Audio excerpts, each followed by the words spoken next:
सोचिए जरा, दुश्मन के इलाके में 80 किलोमीटर अंदर तक घुसना, वहां जाकर तबाही मचाना और फिर बिना किसी को खरोच आए वापस भी लौट आना।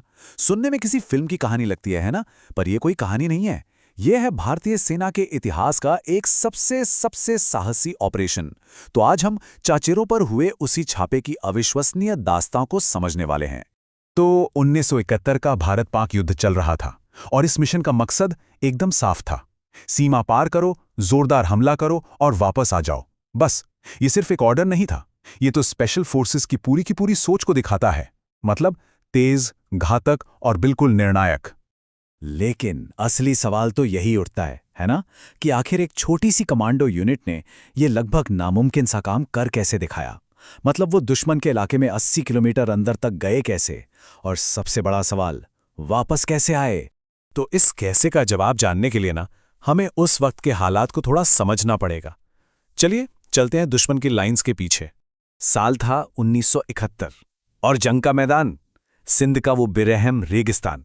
देखिए, ये कोई आमने सामने की लड़ाई नहीं थी। नहीं, यहां तो एक बहुत ही गुप्त ऑपरेशन को अंजाम देना था, जिसका बस एक ही मकसद था, पाकिस्तान की सप्लाई और कम्युनिकेशन लाइंस की कमर तोड़ देना। तो सवाल ये है कि इतना खतरनाक काम आखिर सौंपा किसे गया? मैदान में उतरे रेगिस्तान के बिच्छू। जी हाँ, ये थे 10 पैरा एसएफ, इंडियन आर्मी की एकदम एलीट, मतलब top class special forces unit. और सुनिए, ये कोई आम सैनिक नहीं थे। ये तो रेगिस्तानी जंग और बॉर्डर पार करने वाले मिशनों के माहिर खिलाड़ी थे। कहा जाता है कि सिंध का रेगिस्तान तो उनका दूसरा घर था। और देखिए, हर महान यूनिट के पीछे ना एक महान लीडर होता ही है। इस केस में वो थे ब्रिगेडियर एच भवानी सिंह, जिन्हें महावीर चक्र से सम्मानित किया गया था। और वो सिर्फ एक कमांडिंग ऑफिसर नहीं थे, वो जयपुर के महाराजा थे, एक शाही योद्धा जिनकी मौजूदगी ही अपने आप में एक प्रेरणा थी। और चाचरो रेड को लीड भी उन्होंने ही किया था। तो जब आपके पास ऐसा जबरदस्त लीडर और ऐसी काबिल यूनिट हो, तो जाहिर है प्लान भी कुछ असाधारण ही होगा। और ये थी शाही योद्धा की योजना। मिशन को ना 4 सिंपल हिस्सों में बांटा गया। पहला था गहरी घुसपैठ, मतलब बिना किसी को कानों कान खबर हुए सिंध का रेगिस्तान पार करना।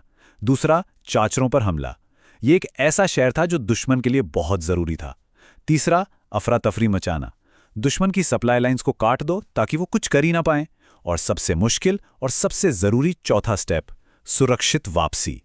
तो प्लान तो तैयार था, अब बारी थी उसे असलियत में बदलने की। तो चलिए देखते हैं कि चाचरों पर यह हमला आखिर हुआ कैसे। जरा इस ऑपरेशन की रफ्तार पर गौर कीजिए। पहले दिन हुई ब्रीफिंग, अगले दिन दूसरे दिन यूनिट दुश्मन के इलाके में घुस गई, चौथे दिन चाचरो शहर पर हमला हो गया और 5वें दिन तक तो पाकिस्तान से वापसी का वो मुश्किल सफर भी शुरू हो चुका था। ये बिल्कुल एक बवंडर की तरह था, जो कुछ ही दिनों में आया, अपना काम किया और चला गया। अगर इस मिशन के स्केल को समझना है ना, तो बस एक नंबर याद रखिए, 80 किलोमीटर। और ये कोई हाईवे पर गाड़ी चलाने वाला सफर नहीं था। नहीं, ये था दुश्मन के इलाके के अंदर रेगिस्तान के बीचों बीच 80 किलोमीटर की घुसपैठ। एक ऐसा कारनामा जिसे उस जमाने में लगभग नामुमकिन ही माना जाता था। और नतीजा क्या कहेंगे? हर मोर्चे पर कामयाबी। चाचरों पर छापा, सफल रहा। सप्लाई लाइनें तबाह करना, वो भी सफल। दुश्मन का मनोबल तोड़ना, बिल्कुल सफल। और सबसे बड़ी जीत, हमारे कमांडोज को लगभग कोई नुकसान नहीं हुआ। ये एक text book special forces operation था, जिसे आने वाले कई सालों तक याद किया जाना था। लेकिन सुनिए, ये कामयाबी सिर्फ अच्छी प्लानिंग और स्किल की कहानी नहीं है। नहीं, ये उन लोगों की कहानी है जो सही मायने में रेगिस्तान में गढ़े गए थे। और पता है, यही बात इस मिशन को सबसे अलग बनाती है। चाचरों की सफलता सिर्फ टैक्टिक्स की जीत नहीं थी, ये उन कमांडोज के जज्बे की कहानी थी। उनकी उस इनडोमिटेबल स्पिरिट की, मतलब वो अदम्य भावना जो किसी भी चुनौती के सामने झुकती नहीं है। उनकी सोच को समझने के लिए ना, जरा बटालियन की इस एक अनोखी परंपरा के बारे में सुनिए, कांच खाने की परंपरा। जी हाँ, कहा जाता है कि ड्रिंक के बाद ये कमांडो अपनी टफनेस और अपनी निडरता साबित करने के लिए अपने ग्लास चबा जाते थे। अब ये सिर्फ एक रस्म नहीं थी, ये उनके अटूट इरादे का सबूत था। सोचिए, जो सैनिक कांच चबा सकता है, वो दुश्मन के इलाके में क्या नहीं कर सकता।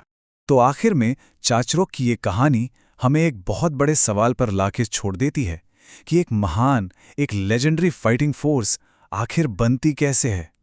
क्या ये सिर्फ बेहतरीन ट्रेनिंग और हथियारों से बनती है, या फिर ब्रिगेडियर भवानी सिंह जैसे लीडरशिप और वो काज चबाने वाले जज्बे से? शायद इसका जवाब इन दोनों के मेल में ही कहीं छिपा है।